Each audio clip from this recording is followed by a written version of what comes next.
آموزش ساخت چراغ نفتی کوهنوردی. به یک شیشه مربا نیاز داریم. 3 تا سوراخ روی درب شیشه میزنیم. سوراخ وسط رو یکم بزرگتر میگیریم.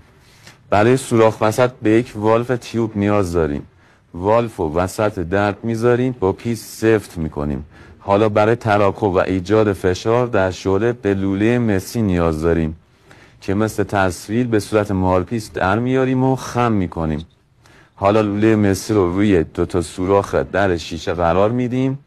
بعد آب بند کردن سوراخ مقداری چسب دوقلو میسازیم و دور سوراخ میزنیم.